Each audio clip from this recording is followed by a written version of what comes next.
Hey, all box owners. Welcome to yet another episode of Period Sis. Hope you didn't miss me too much. We were gone, but we're back again. And this time, we are back with dingalings, y'all. Yes, this episode, we have two men joining us. We are joined with the owners, founders, the creators of the Last Couple Standing game, which is a game that you guys saw in your fourth box for all of you box owners who are able to get your hands on that. As you know, there is also a promo code, so if you were not able to get it, make sure you go on over to the website in the description of this episode and get $5 off of your purchase using promo code BOXOWNER. Guys, this isn't a tale of womanhood. This is a tale of manhood, I guess. Anyways, let's get right into it. Guys, today we are joined with Omar and Aaron. Hi, guys. Thank you guys for joining us here. What's going on? What's up? What's going on? How you doing? So, ladies, before you're like, whoa, this is Period Sis. Why am I hearing testosterone through my headphones? It is literally because not only were these box partners, but I think it's important no matter your gender, no matter your sexuality. The largest importance of, I guess, relationships is communication. And so before we get into what this game really brings forward to you, your health, your partnership, we are going to talk about Omar and Aaron's journey with communicating with women. And let's see if they're doing a good job or not. Okay. So let's start with you, Omar. Right. I would love to know how long you've been with your partner, and if you can go through maybe your journey with really opening up and communicating with her. We've been together since '99, and we got married in 2014. Communication sucked for like the whole time, and it still sucks. Okay, so 99, got married in 2014.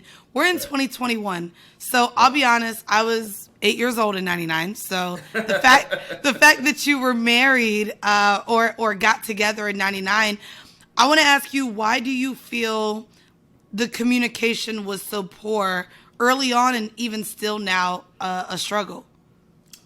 Don't mistake poor communication for a bad relationship. I'm just saying the wires get crossed a lot in my particular relationship. We're both Sagittariuses. We were born a day apart. So I was born on the 18th of December. She was born on the 19th of December. And Hey. Don't blame your toxicity on the stars and moons. Wait, okay? hold on. I'm not doing that. Okay. I'm just saying, maybe I am saying that. We see the world differently. We see the world a lot differently. So, yeah, we have some heated debates. It's funny because that does seem to be the thing with men and women. Somehow, it doesn't matter if we were born in the same city, same state, same era, same hospital. There are such lines drawn between the way we see the world and the way men see the world. Aaron, could you talk a little bit to your relationship and communication style as well? Well, for me, I think in my relationship, our communication is really, really good. It's just, how do I say it? Not the problem solving. It's like we can respect each other's opinions, but we don't get to the same point at the same time when we need to be there. Okay. Well, I respect what you're saying, but I'm going to wait. Or I respect what you're saying, but I'm going to wait to get to where we're trying to get to. So our communication is really, really good. Sometimes I feel like we could possibly over-communicate. Ooh, that is a thing. I think we can over-communicate, and sometimes when you're both trying to get your point across, you can miss the other person's point. Could you share with me an example of what over-communication looks like? So, again, in Last Partner Standing, there's a lot of different questions and things that really get you to open up to your partner or to the crowd of couples, or so to speak. What I want to know an example from a man. What is over-communicating for you, and how could a woman over-communicate? Wow. I think it's.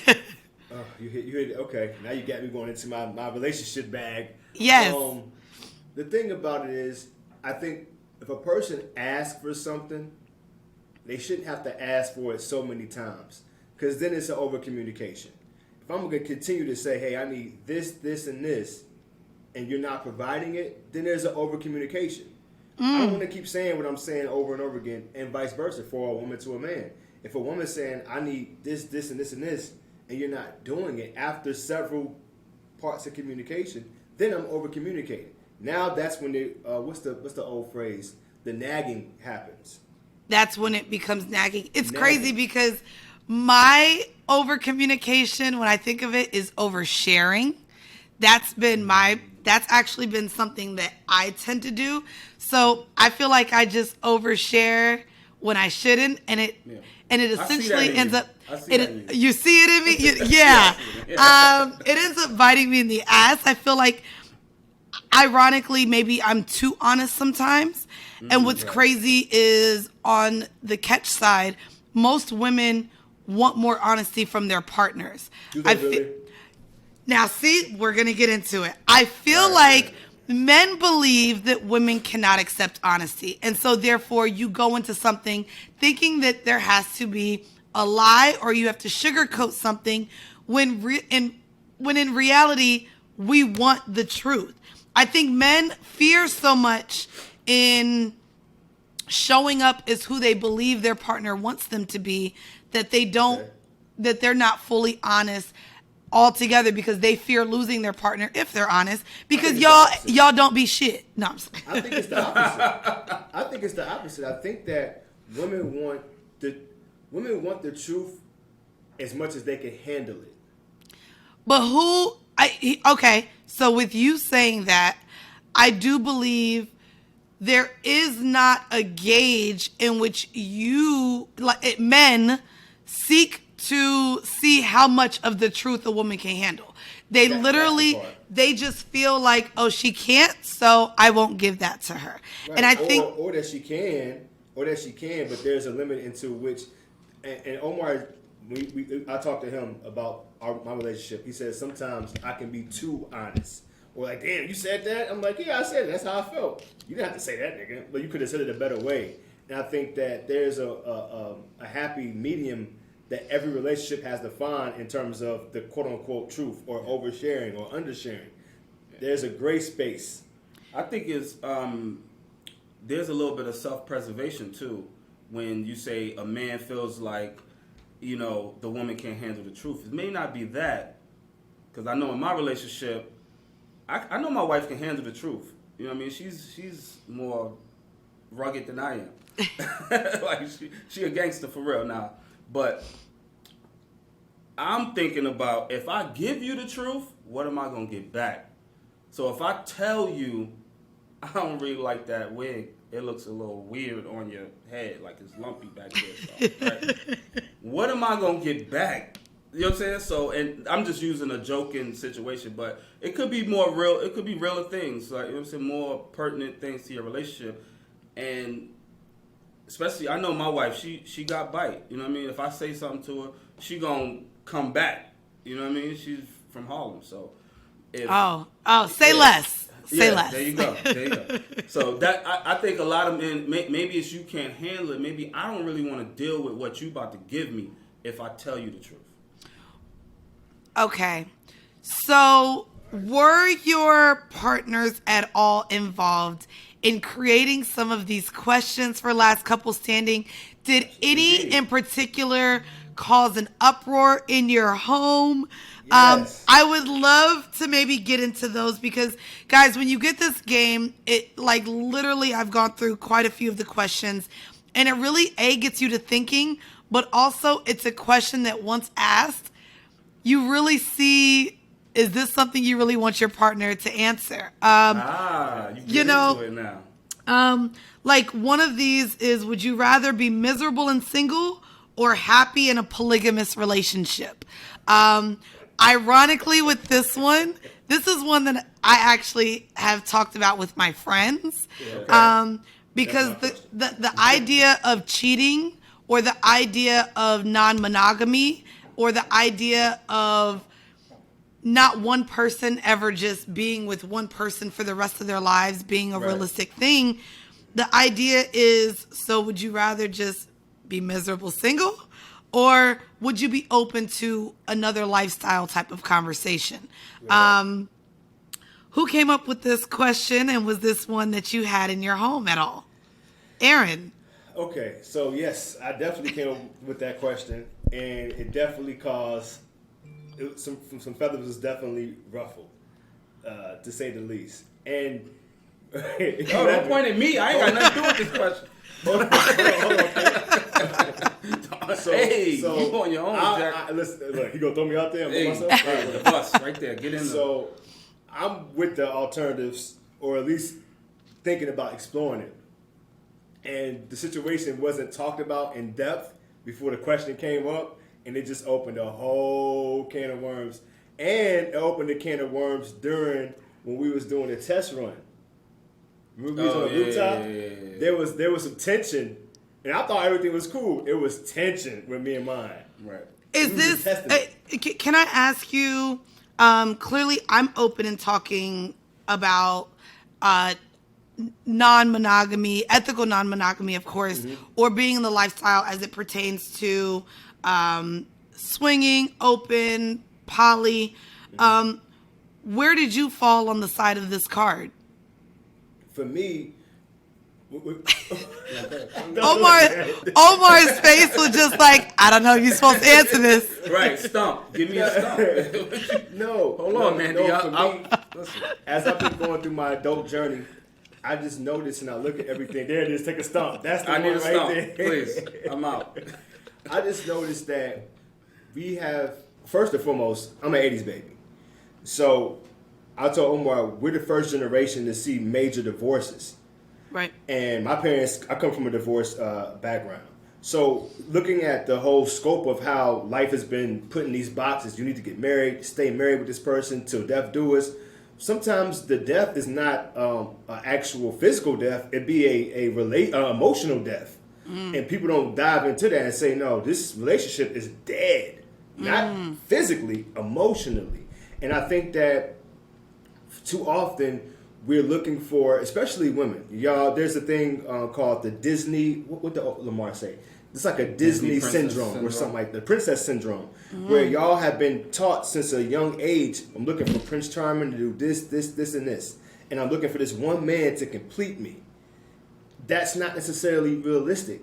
Like, it's not realistic to say one person, especially if you're a multi-faceted person, where you're into art, fashion, business. How can one person satisfy all of those needs? It's damn near impossible. So in my journey, I started to think about, okay, how does that work? How does it look for me? Is it monogamy? Is it polygamy? What is it? And I still ain't figured it out yet. But I'm not gonna lie, ladies. Don't be quiet. Omar and Aaron have me thinking, and I think maybe I'll do a double back-to-back bonus this week where I talk with maybe 2 or 3 of my friends and we deep dive into this princess syndrome because, or the Disney syndrome, whatever you said, it's so true. And again, me being friends with 80s and 90s babies, we're in a place now where we don't have to necessarily depend on a man the way that former generations did. And so, yeah, the way we grew up thinking we did have to find that Prince Charming, it does look a little different because some of us want Princess Charmings now.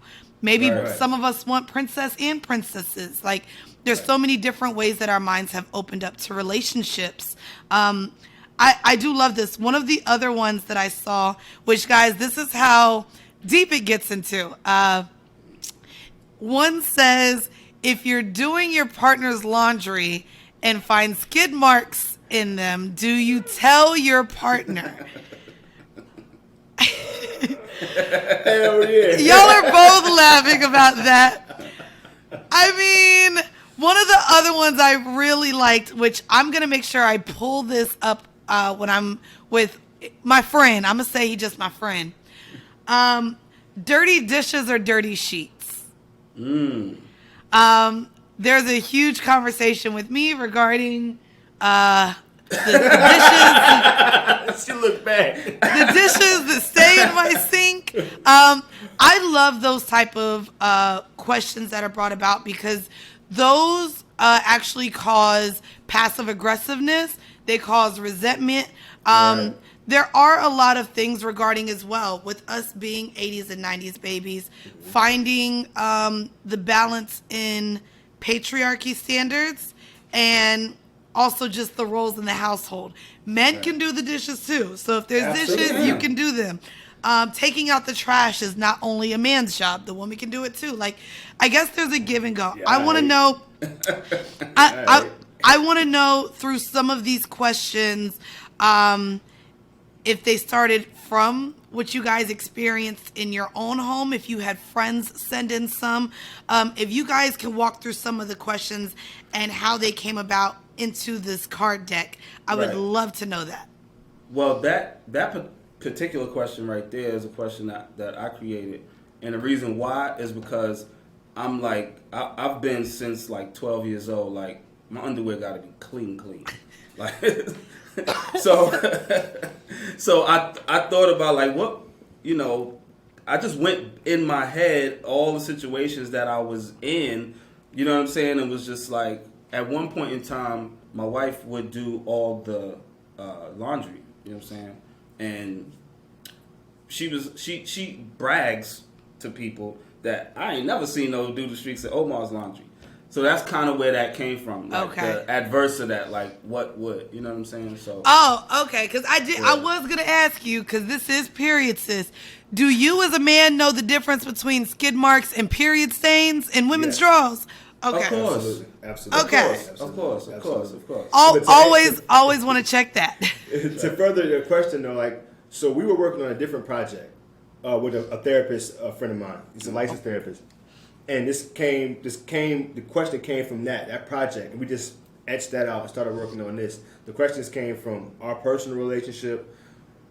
Our therapist friend was going through a rough spot in his marriage at the time. So some of those questions in there is coming from real clinical, cynical space. We had our friends and families, our mothers, cousins, people just throwing us questions. So this is the bulk of the greatest questions that we could pick out of 300 or 400 different questions that came through. And we just had a particular syntax, which is our secret sauce. So we're not going to say what that syntax is. We just had a particular syntax that we threw all the questions that we received up against and was like, can we turn this into what we need it to be for the game? You know what I'm saying? Okay, so I found this card. I'm holding it right now. This, to me, knowing that this is a group setting game, knowing as well that how important communication is. This one says, during sex, I don't like when blank. Now, this actually is something that I could imagine if this is the first time a partner hears in front of a group could really cause some issues. However, I think that this is a very important card and very important means of communication to have with your partner at all. I think that we go into sex wanting to be pleased and not always knowing what each of our partners like. So the idea of asking or telling your partner that I actually don't like when you do something. Has there been a time that y'all have seen this card be used and where a partner felt embarrassed or didn't know how to react, or actually it caused issues? Most times, people will use a stomp to get out of it. Oh, Jesus. Okay. So see, that's the thing, Mandy, real quick. Yes. Like the thing about the game is like we got these crazy questions in there, but we don't really want to know your answers. If you tell your answers, it's cool because we all here with friends and we can all talk about it. Whereas if you was by yourself alone at the crib, it might start an argument. But we're here, so we're a buffer. We're a buffer for what is usually an argument. But I like that. In the sense of the game, we don't want the answers. We want you to stomp out. We're going to ask you the most ridiculous questions, so you'd be like, look, Mandy, I'm not answering that. Play the stomp. Because we want to win. We want to be the last couple standing. Yeah. Okay. But you can get it going, though. I do want to ask then, pretty much the couple left without stumps wins the game, correct? Yeah. So Yes. so you do get a prize. You are the winner for being the most honest with your partner and open and someone who can communicate, whether it be in the privacy of your own home or clearly with a group of friends. Right. Correct. And what we notice, I really love that. and what we notice playing this game is it's designed to actually bring you closer together. Because on the car ride home, it's like, damn, I didn't know that you felt like that, or I didn't know that you was thinking like that, or I didn't know that we had tension in these places. So it's really, it's in the card form, but it's really therapy in a box. Yeah. Honestly, all of these questions are fabulously curated. I love this one. I do want to give a shout out to Ebony K. Williams. I've had a few conversations with her. And you actually have a question about, would you be mad if you found out you were your partner's second or third choice? I think that's amazing because in the realm of daddy's girls or mama's boys, if we're talking to men, you have mama's boys, you have men that are parents, you have men that may even put their friends before their partners. A lot of women, when they get into relationships, they do want to view themselves as the first. So this could actually create a really good conversation amongst the group, especially because, like we talked about earlier with monogamy or the Disney princess syndrome, these cards open up reality to a lot of people. Right. And if you're mad, it makes you second guess, is that something to truly be mad about? Because I can also put 2 or 3 things that maybe come before my partner. And so it's also realizing, am I asking for something that I'm also not giving? Right. The second, there's a 2-part to that question. See, Yes. she took it and went a whole different went way. another way with it. I'm going to tell you what, no, I love what you did. Let me tell Okay. you what the intent of the question was. Yes. First or second choice, meaning there were 2 men that I'd rather be with before you. Oh. So you could take it definitely different. Right. Like if I found out that my lady had 2 other men that she really wanted to be with, but for whatever reason, I'm the third choice. How do you feel about that? Okay, first off, guys, y'all will never know. There is always a rotation going on before For sure. I commit to anyone. Wow. Right. I think that these are super, super, super amazing. So let's get into it. I've opened up to you guys a little bit with Sydney, my partner, on how I started Official Box Owner. I am joined right now with 2 black men. So this is a black-owned business. So you will be supporting a black-owned business. I saw on the website you guys had this idea last year or a year ago, crowdfunded it, met your goal, and went full on into it. Could you guys let me know what it's been like to create a company over the last year? And I do want to get into also you guys special edition. If you guys order the game now, you'll be getting the quarantine pack. So it's an additional set of cards that really deep dive into maybe your mental space and your relationships during quarantine. Again, let's go back to a year ago. Talk about this journey that you guys had with creating a card game. So August, she's about to turn 2 years old. Last couple standing turns Okay. 2 years old next month. Awesome. So we started in August 2019, and we were just building the game, learning about the card game space. We saw that there was an opening for couples, especially black couples, to create a game. And then we were trucking along, and then Shorty comes, aka Rona. She's come through and shut everything down. Right. But we're like, okay, we have to continue to push forward and just see what happens. So you gotta think, we're launching a couples card game in the middle of the pandemic when people don't even want to kick it.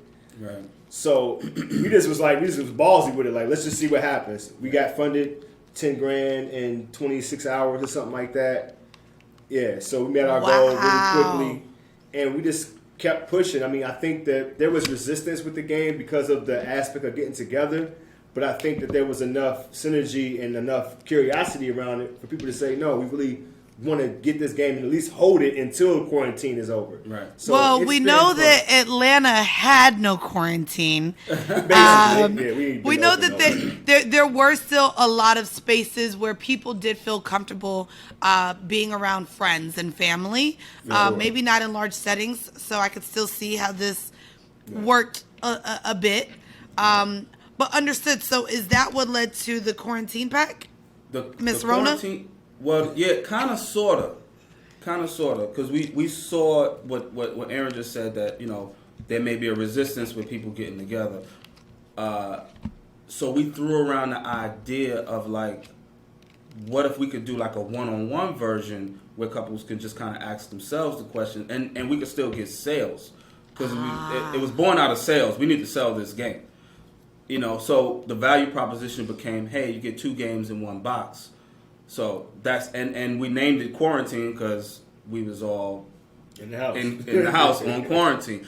But even after Corona, quarantine, you like, a couple can still, like me and my wife, we just went to the cabins and we was basically quarantined. Wasn't nobody around. It was us in a little box for a whole 24 hours. You know what I'm saying? So the quarantine play still can work. You know what I'm saying? We locked in together for a weekend. You know what I mean? And also to add to it, the quarantine deck is also curated with the help of our therapist friend. And those are questions that really get into the meat and potatoes of your relationships. Yeah, those are a little different. Those questions are it's still a game. You still can lose the quarantine. You can still take a stomp, and you can still get a stomp and all those things. But those questions are really like to curate the conversation in the house, right. The intimate part of the relationship, where it's like, you know, I got some questions. Can I ask the questions through the game to where it takes some of the steam off of it? Right. Can I ask both of you what steps each of you have taken in becoming a better communicator with each of your partners? You want to go first? Yeah, I can. My homeboy said to me a long time ago, he said, it's better to understand before being understood. And that thing kind of stuck with me. And so now, I've been knowing, he said that to me years ago. But lately, like in the last 3 years or so, I've been really taking that to heart. And so when my wife, Adele, when she has a complaint or she has some sort of grievance about something, I try to understand it from every angle possible before I be like, nah, that's some bullshit. You just before you respond. Right. You know what I mean? So for me, that's what it is. I'm just always trying to understand and just take myself out of it and put myself in her shoes, like, you know.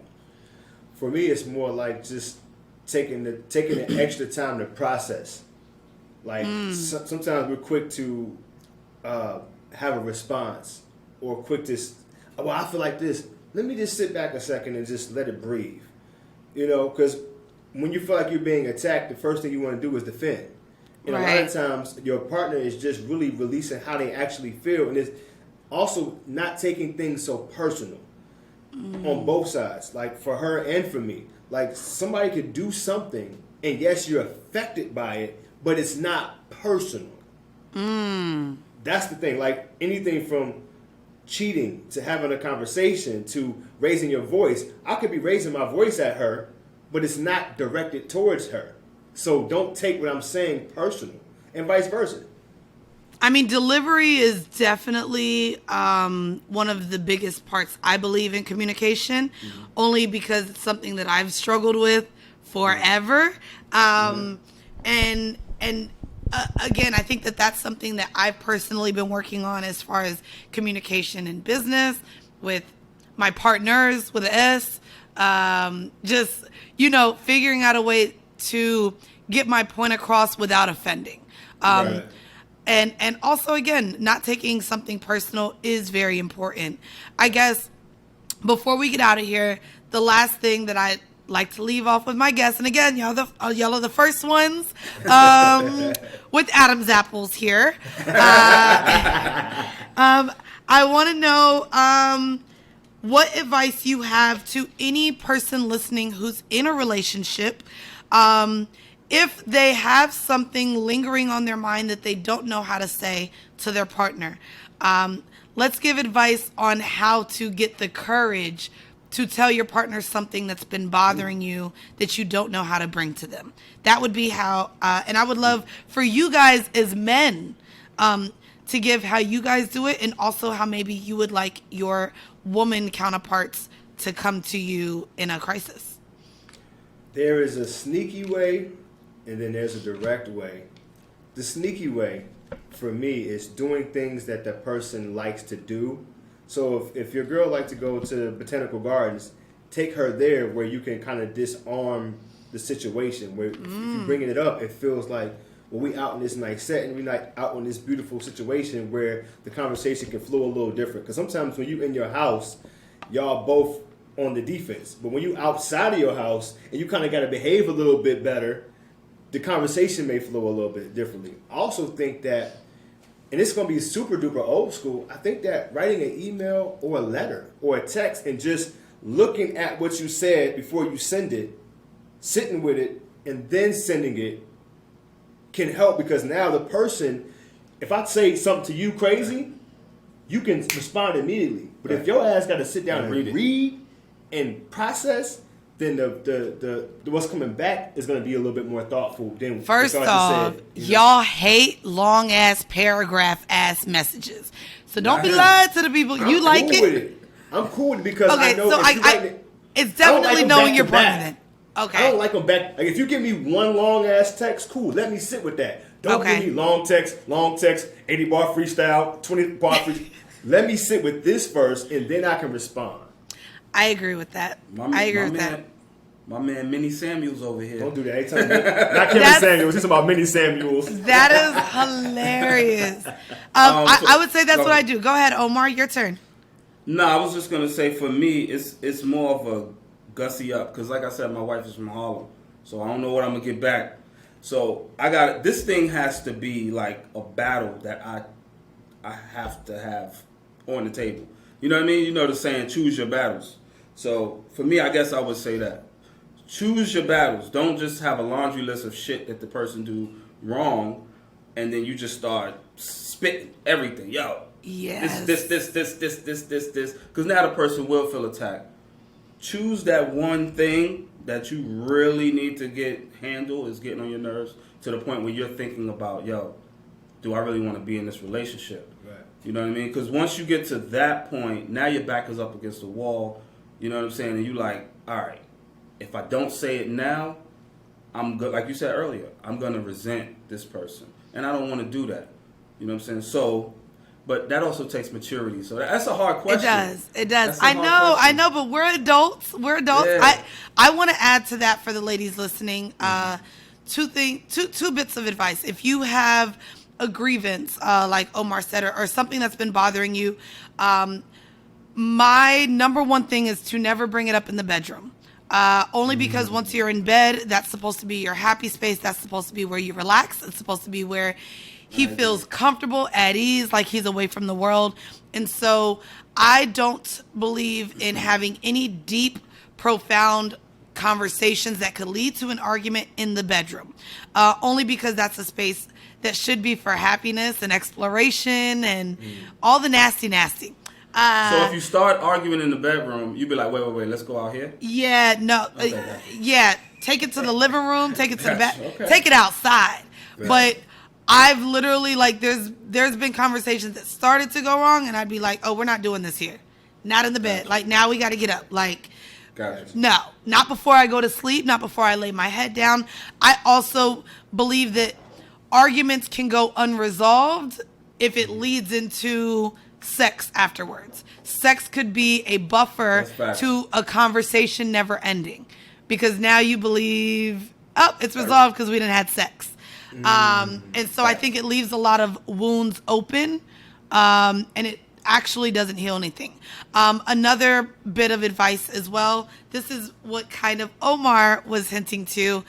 If you have a problem with me, bring me just that one problem. I don't want to hear the one problem, plus the time 3 months ago you were mad that I never knew you were mad about, plus the time 6 months that you done complained to all your friends, but you never brought it to me with. Exactly. So the laundry list becomes not only nagging, but it becomes overwhelming to your partner to feel as though they can have an answer to everything, because now you're bringing them things in which they didn't know was an issue at all.